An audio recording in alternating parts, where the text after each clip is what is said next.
Hey there, friend.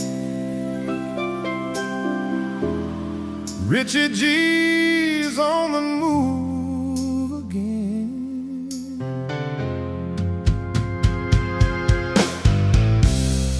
Taking steps to clear the mind, leaving worries far behind, where every path feels like home, and you never walk alone.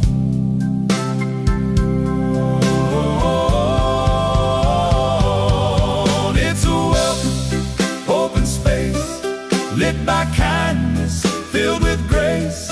Yeah, everybody get to know Jesus' name. Everybody gets to know Jesus' name.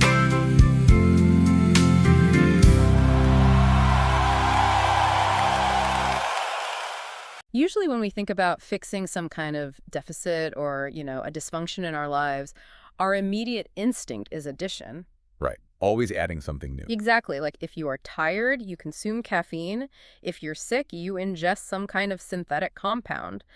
Even if your car engine is running rough, you pour in an additive, right? Yeah, we are very much a culture of accumulation. We really are. We operate on this deeply ingrained assumption that the solution to literally any problem is to put something new into the system. But we are exploring a paradigm today that relies entirely on the precise opposite. A completely different approach. Right. We are looking at a mechanism of profound physical healing and spiritual clarity that is driven entirely by subtraction, by intentional emptiness. Which is, the premise itself is a biological and historical paradox. Yeah. The idea that ceasing consumption, like doing absolutely nothing, is actually the most aggressive and restorative action a human being can take. It's wild to think about. It really is. It forces us to confront our modern interpretation of an empty stomach, which we almost uniformly treat as a physiological crisis that has to be solved immediately. Wow. We have basically pathologized the feeling of hunger. We treat it like an emergency, and our mission for this deep dive is to completely reframe that supposed crisis for you. We are taking the cutting-edge metabolic science of fasting, the actual physiological cascade that happens when you stop eating, and overlaying it directly onto the ancient biblical practice of quieting the flesh. Which are beautifully parallel, actually. They are, and we are moving way past the trendy surface-level discussions about, calorie counting or shrinking your waistline. Treating fasting as just a seasonal diet hack is a massive reduction of what is actually happening at the cellular and spiritual levels. Oh, absolutely. We are talking about a total systemic reset here. So, okay, let's unpack this. Because the word fasting carries so much baggage. It does. And I think the distinction between starvation and fasting must be the absolute foundation of this conversation. Because, in a world of constant grazing, people conflate the two all the time. Right. They think, if I don't eat, I'm starving. Exactly. But starvation is the involuntary absence of food that leads to the degradation of the body. You have no control over it, right? Your body enters a state of panic and eventual atrophy. It's a completely different biological stress. Right. Fasting, however, is the voluntary withholding of food for a specific purpose. And because it's voluntary, and because your body actually possesses immense stored energy, it triggers a highly orchestrated, deeply restorative biological response, not a panic response. So it's not freaking out, it's getting to work. Let's anchor this in the immediate biological reality for everyone listening, because before we can synthesize the deeper spiritual elements or the advanced cellular repair mechanisms, we have to look at the foundational machinery of human metabolism. The baseline. Right. Most of you listening are probably well aware that insulin acts as the primary gatekeeper for fat storage. But what the sources we're using today, particularly the clinical insights from Dr. Pradeep Jamnadas, what they reveal about how the body transitions fuels is where the standard nutritional advice just completely falls apart. It really does. Yeah. Because we are dealing with a hybrid engine. A hybrid engine. Break that down for us. Well, the hybrid engine model is essential here. Just like a hybrid vehicle equipped with both a gasoline engine and an electric battery, the human body operates on two distinct fuel systems. Okay. In our modern hyper-processed food environment, we run almost exclusively on glucose. That's the immediate, easily accessible energy derived from carbohydrates and sugars. The gas in the tank. Exactly, the gas. So when you consume a meal, your blood glucose rises, and the pancreas secretes insulin to manage it. But insulin does far more than just clear sugar from the blood. It is the master anabolic hormone. Meaning it builds and stores. Yes. Its presence broadcasts a systemic command to your entire body. Energy is abundant right now. Store the surplus and lock down the reserves. Right, and as long as insulin is circulating at elevated levels, the enzymatic pathways required to break down stored body fat are literally chemically suppressed. Are shut off. You literally cannot burn fat. So you could carry a massive reserve of stored energy, the electric battery in our analogy, but the engine is completely blind to it as long as you keep topping off the immediate glucose tank every 3 hours with a snack. It's a state of metabolic inflexibility. Huh. Your body literally forgets how to switch to the battery. It doesn't know how to access it anymore. Wow. Yeah. So when you initiate a fast, you force that adaptation. First, the body exhausts its circulating glucose in the blood.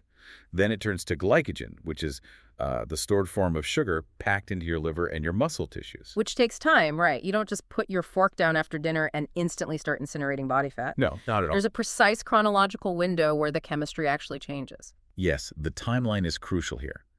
The depletion of that hepatic glycogen, the liver sugar, typically takes somewhere between 12 to 16 hours. Depending on the person. Right, depending on your basal metabolic rate and your prior activity levels. But as those glycogen stores hit critical depletion, insulin levels plummet to their absolute baseline. Good. And that precise drop in insulin, that's what flips the metabolic switch. The battery kicks in. Exactly. The suppression is lifted. The body transitions from an anabolic storing state into a catabolic breakdown state.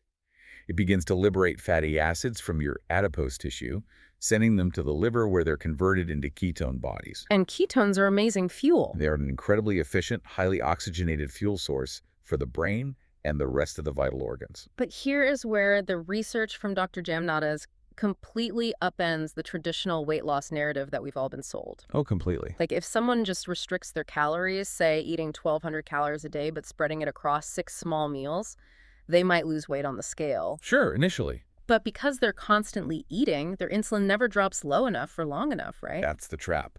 Their insulin is constantly trickling in. So they end up catabolizing muscle tissue while their body fiercely protects the most dangerous fat. Whereas fasting, however, is a targeted attack on visceral and ectopic fat. That distinction cannot be overstated. I mean, caloric restriction without periods of zero consumption is a fundamentally different physiological state than fasting. They aren't the same thing at all. Not at all. When you force the insulin drop through fasting, the body prioritizes the mobilization of visceral fat. And for those who might not know, visceral fat is the bad stuff. It's the really bad stuff. It's the dense fat packed deep within the abdominal cavity, wrapping tightly around the liver, the stomach, and the intestines. And ectopic fat is even more insidious, isn't it? We are talking about fat that has literally spilled over into places where adipose tissue has absolutely no business being.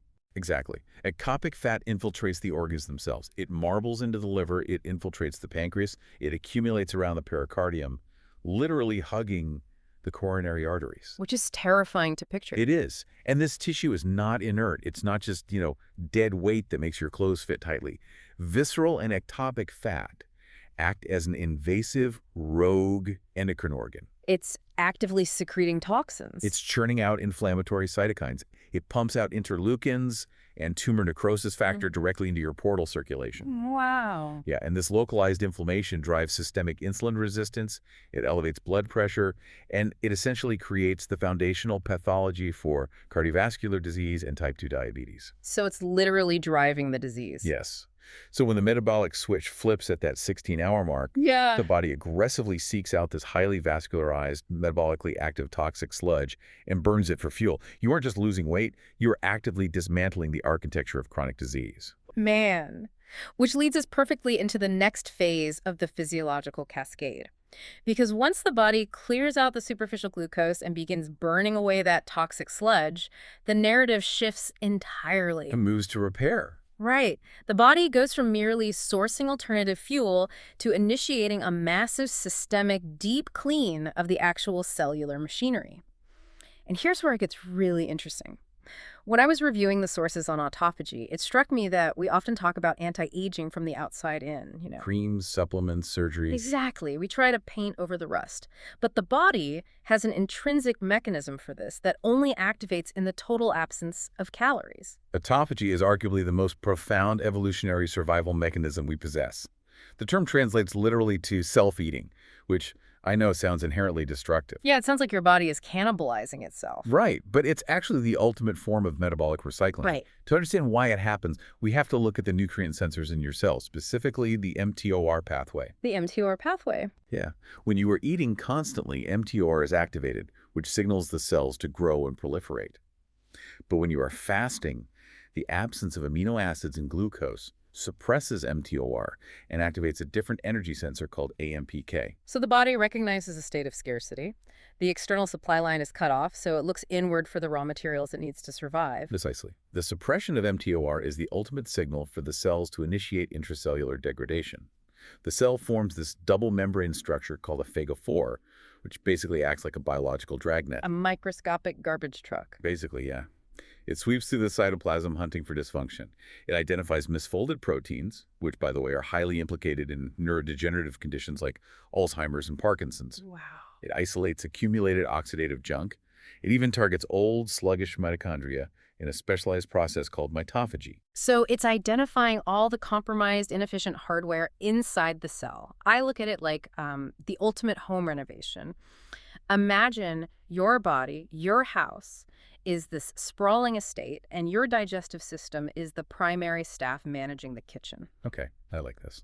If you are constantly bringing in deliveries, breakfast, lunch, dinner, midnight snacks, sugary drinks, your entire staff is perpetually occupied with receiving the inventory, unpacking it, processing it, and dealing with the immediate waste. Right, they're tied up. They are working around the clock just to manage the influx of food. You never, ever have the time or the manpower to fix the crumbling foundation, replace the leaky roof, or, clear out the hoarding situation in the attic. Because they're too busy cooking and cleaning the kitchen. Exactly. Fasting is simply the act of locking the front gate. You stop the deliveries. And because the staff no longer has to process incoming inventory, they can finally fan out across the estate, find the rotting wood, tear it down, and use those raw materials to rebuild the structure. The home renovation analogy is highly accurate, actually, because autophagy isn't just waste disposal, it is resource reallocation.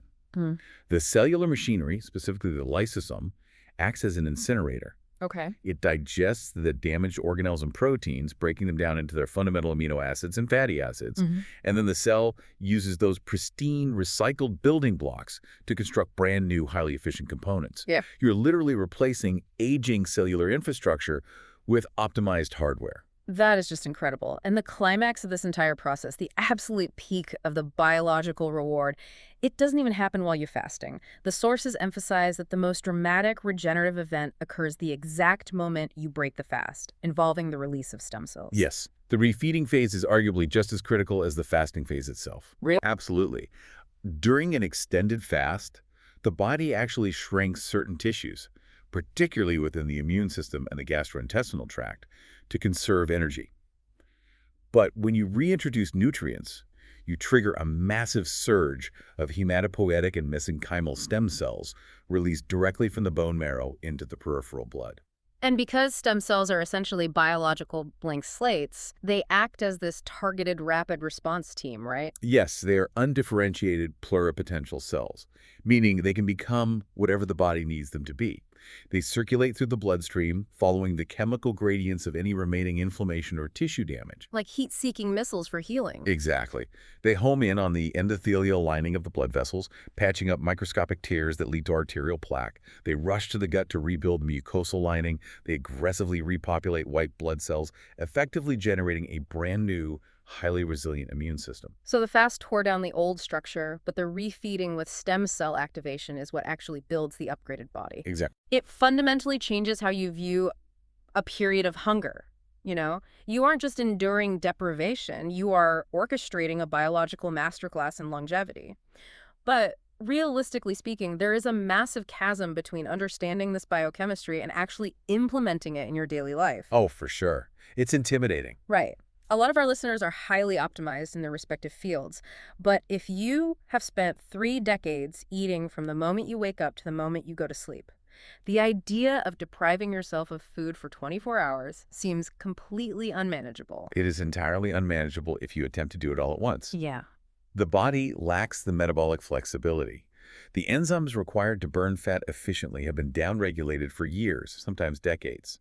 This is why the sources advocate for a progressive approach, structuring the protocols like rungs on a ladder to gradually train that hybrid engine we talked about. Let's walk through those rungs because the entry point is surprisingly accessible for almost anyone. Rung 1 is the 12.12 protocol. You fast for 12 hours and consume your meals within a 12-hour window, which, when you look at human history, was just the default state of existence before the advent of artificial lighting, refrigeration, and 24-hour drive-thrus. Exactly. It is the biological baseline. If you finish your last meal at 7 p.m. and do not consume caloric energy until 7 a.m., you have achieved rung 1. That doesn't sound too hard. It shouldn't be. The primary benefit here isn't deep autophagy, though. It's allowing insulin to return to a fasting baseline overnight, granting your gastrointestinal tract a desperately needed respite and just beginning to upregulate those fat-burning pathways. And once the body stops rebelling against that baseline, you advance to rung 2, which is the 18.6 protocol. 18 hours of fasting, a 6-hour eating window. This seems to be the sweet spot where the real systemic benefits start to compound. Because at 18 hours, you have solidly crossed the metabolic switch. You have depleted the hepatic glycogen, insulin is low, and your liver is actively producing ketones. You're running on the battery. Exactly. More importantly, at 18 hours, the AMPK pathway is highly active, meaning you are dipping your toes into the early stages of autophagy. For most people, simply skipping breakfast and consuming their daily nutritional requirements between noon and 6:40 p.m.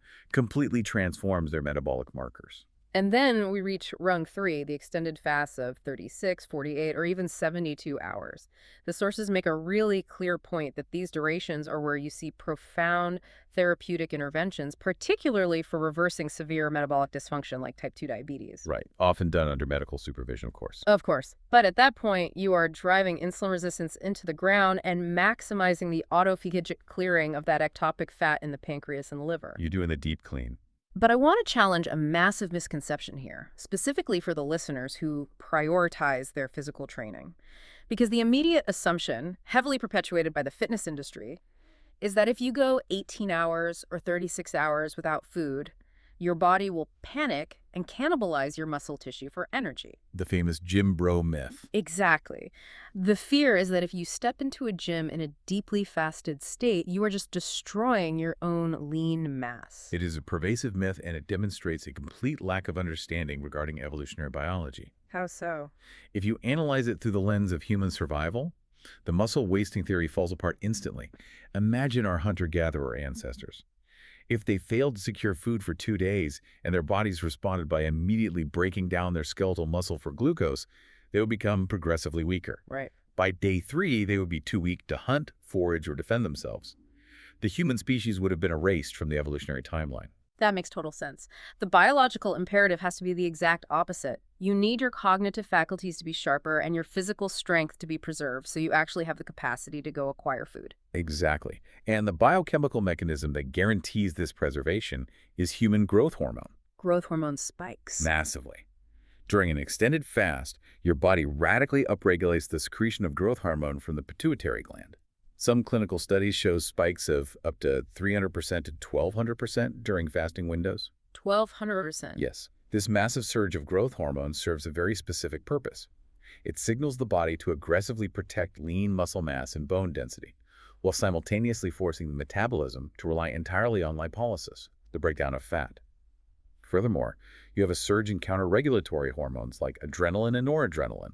The sympathetic nervous system activates. Which explains the intense clarity and energy people report on day 2 or 3 of a fast. You aren't lethargic. You are neurologically primed for action. You are infused with catecholamines. Your body is telling you to get up and hunt. And you can leverage this precise physiological state for incredible physical gains. The sources outline a protocol where you engage in resistance training or high-intensity interval training at the absolute peak of your fasting window. So if I am executing an 18-hour fast, I would intentionally schedule my most intense workout at hour 17. Yes, because at hour 17, your insulin is rock bottom, your growth hormone is surging, and your sympathetic nervous system is highly active.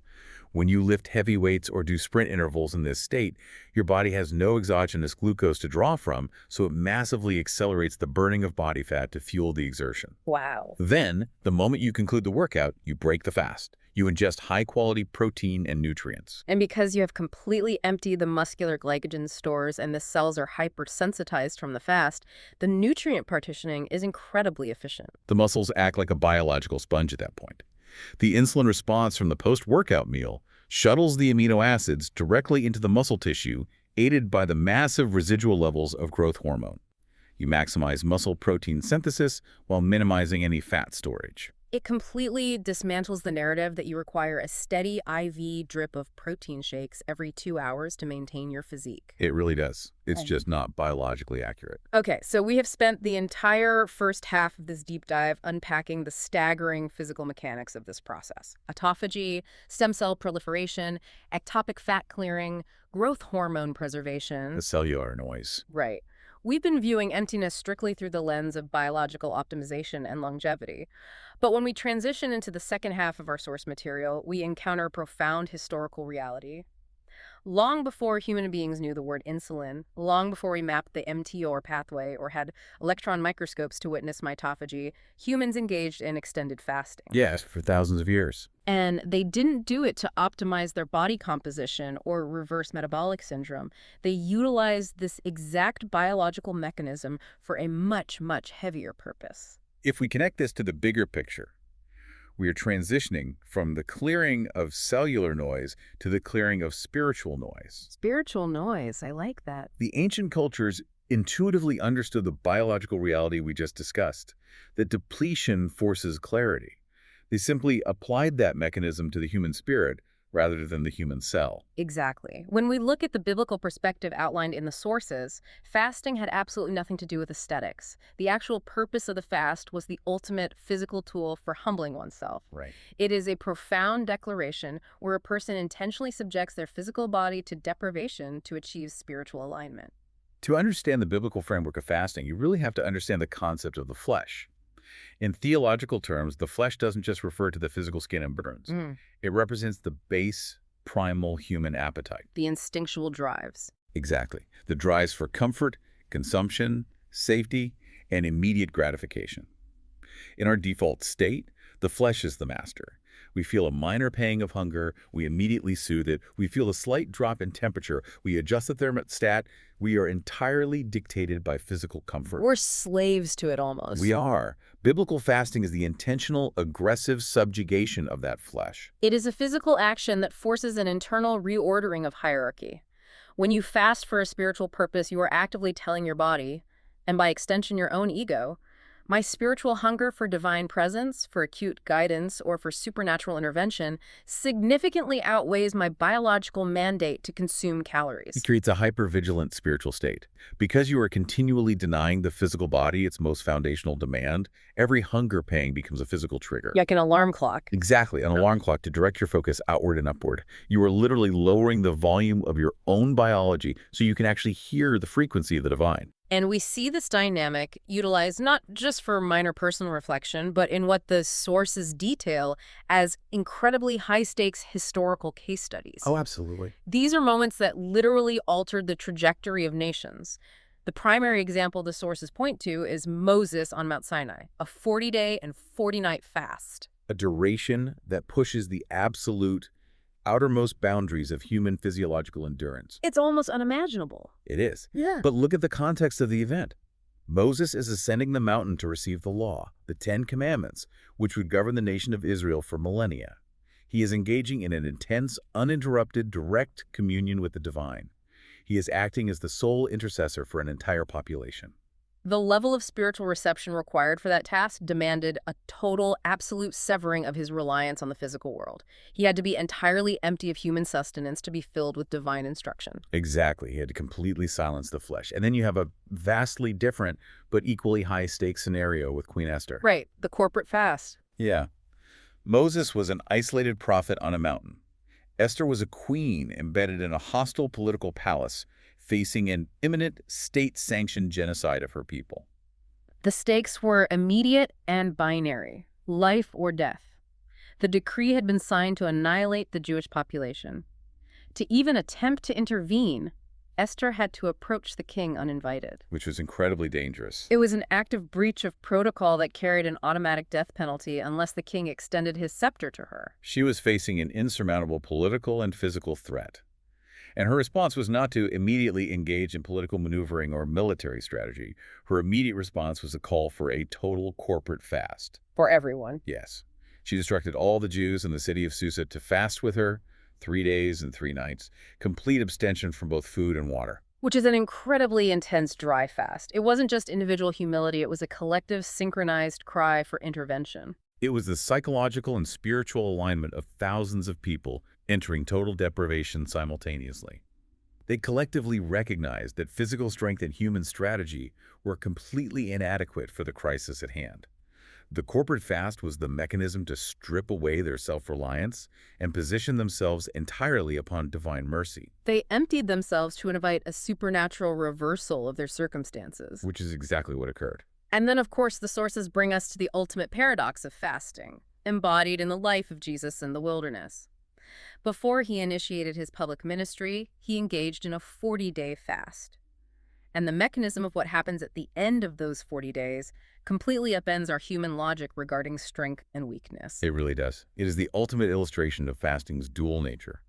At the conclusion of those 40 days, Jesus was in a state of extreme physiological depletion. He was starving. He was starving. His physical body was at its absolute weakest point. Yet it was precisely in that exact moment of maximum physical vulnerability that he was subjected to intense, targeted spiritual temptation. The paradox is that his physical weakness was actually his spiritual armor. Precisely. Because he had spent 40 days actively subjugating his flesh, ignoring the screaming demands of his physical biology, his spirit was operating at peak capacity. He was completely dialed in. He was completely untethered from physical desires, which allowed him to deflect the temptations, which, if you look at them, were all based on power, consumption, and ego, by relying entirely on the immaterial Word of God. The wilderness narrative proves that physical emptiness is the exact prerequisite for achieving absolute spiritual clarity and combat readiness. But, the sources are also incredibly careful to point out that the mere mechanical act of starving yourself does not automatically grant you spiritual enlightenment. No, definitely not. You can be completely empty biologically, yet completely full of toxic pride. And this is where the biblical texts present a razor-sharp critique of human nature, addressing the actual posture of the heart. Because human beings have a profound tendency to turn self-denial into a performance. We see this today constantly. Oh, all the time. Someone completes a 72-hour water fast, and within 5 minutes of breaking it, they have posted a lengthy summary of their extreme discipline across every social media platform. Right. Look at my autophagy numbers. Exactly. The underlying motivation wasn't necessarily health or spiritual growth. It was the acquisition of social currency. It is the exact same dynamic in the ancient world, just without the digital platforms.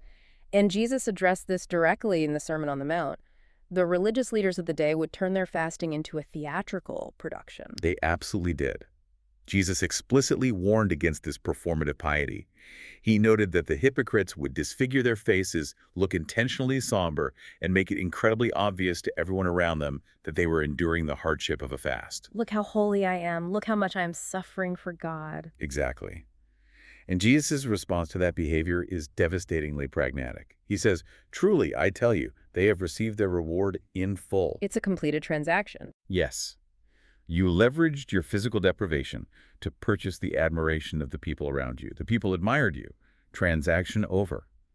Do not expect any spiritual clarity or divine intervention, because that wasn't the currency you were seeking. Wow. So he introduces the philosophy of total secrecy. He instructs them to put oil on their head, wash their face, and groom themselves normally. To look energized. To actively hide the deprivation from the outside world. Because a true biblical fast must be directed at an audience of one. It is a deeply intimate internal posture of humility that loses all of its spiritual efficacy the moment it is externalized for human praise. So what does this all mean? Because that leads us to the most confrontational and fascinating part of the sources we reviewed. When I was reading the breakdown of Isaiah 58, it genuinely shocked me because you have a scenario where the nation of Israel is actually doing the physical work. Right, they're fasting. They are suffering the biological deprivation, but God is completely ignoring them, and they are angry about it. They say, "Why have we fasted, and you have not seen it?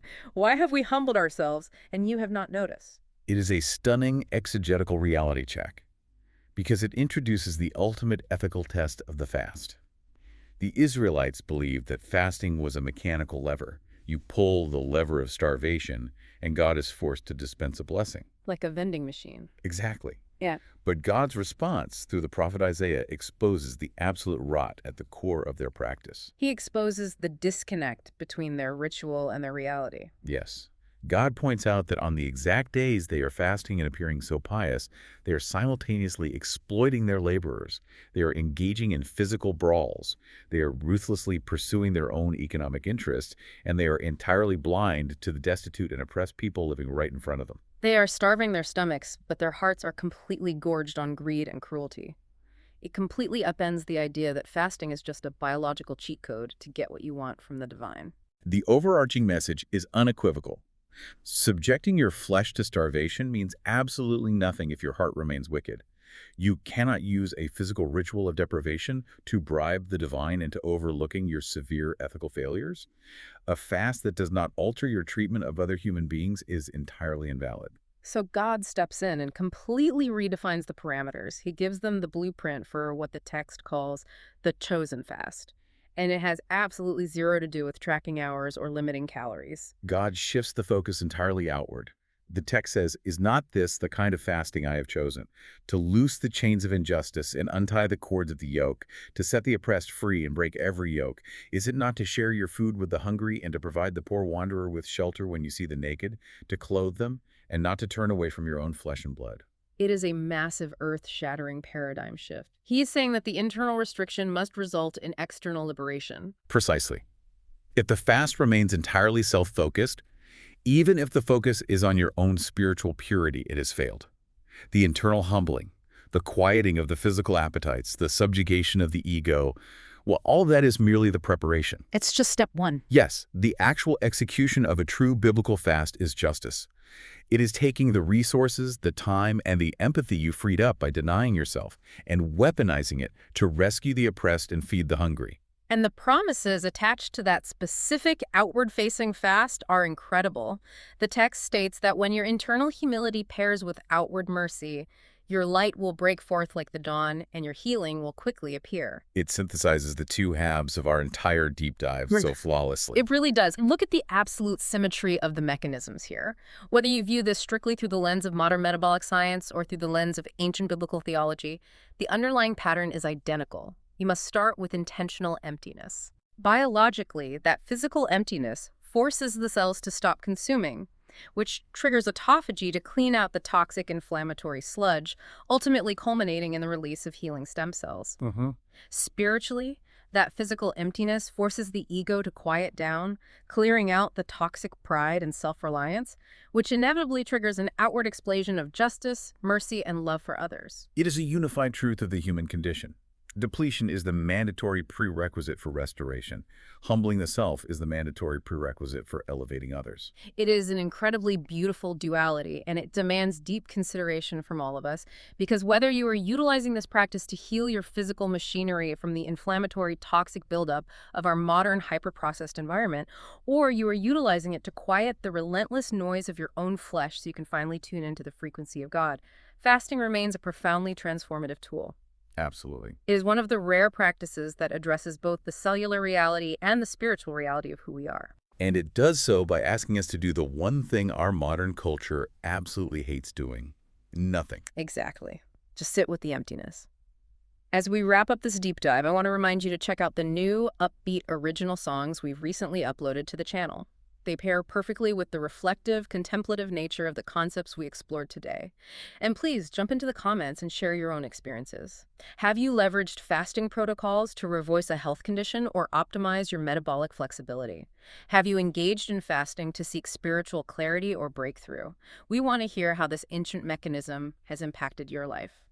And before we go, I want to leave you with an important question, something for you to mull over as you transition back into a world of constant consumption. We spend an enormous amount of our modern lives rushing to soothe every minor pang of hunger, every slight inconvenience, every moment of boredom, the absolute second we feel it. We distract ourselves instantly with food, media, or noise. But if the metabolic science and the ancient scriptures are right, if emptiness is actually the precise trigger required for our bodies to repair themselves and our spirits to hear clearly, you have to wonder, what profound clarity, what essential internal renovations are we constantly interrupting simply because we are terrified to sit with the empty space? That is the perfect thought to leave on. Stop interrupting the repair. Embrace the empty space. Until next time, take care of your body and guard your spirit.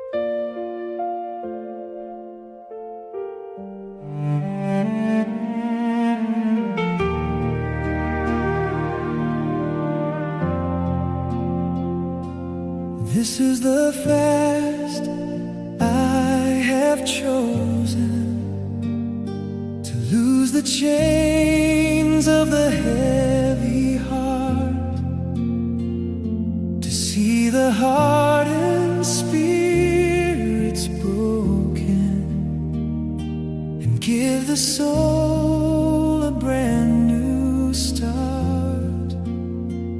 Not just for health, for the frame, but to be filled through Jesus' holy name, uplifting the light that breaks the dawn, in the strength of the Spirit, newly born.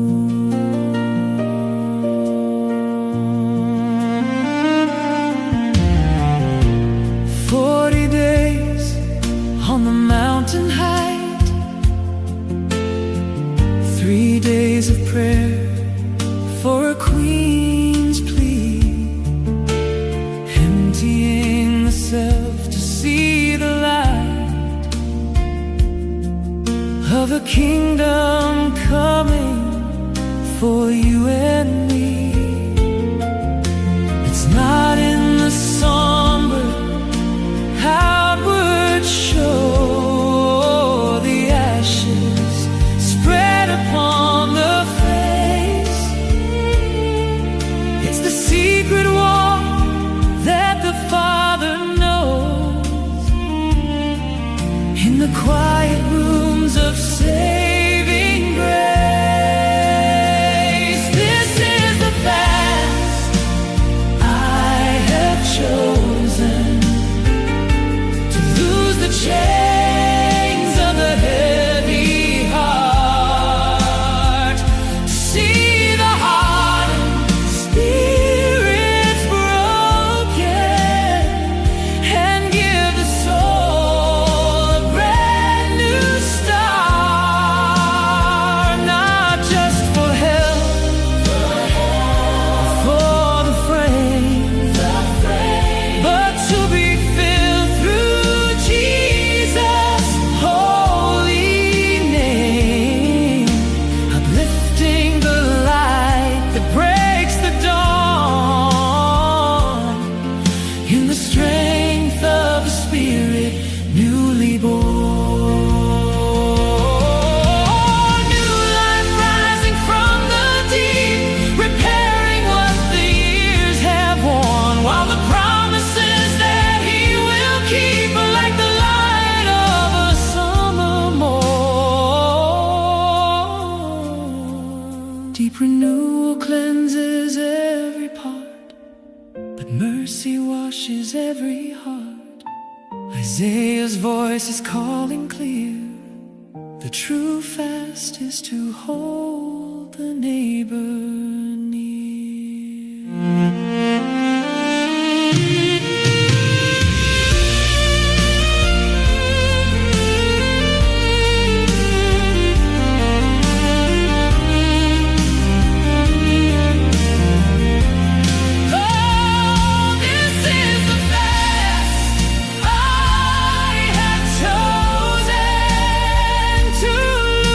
Chains of the heavy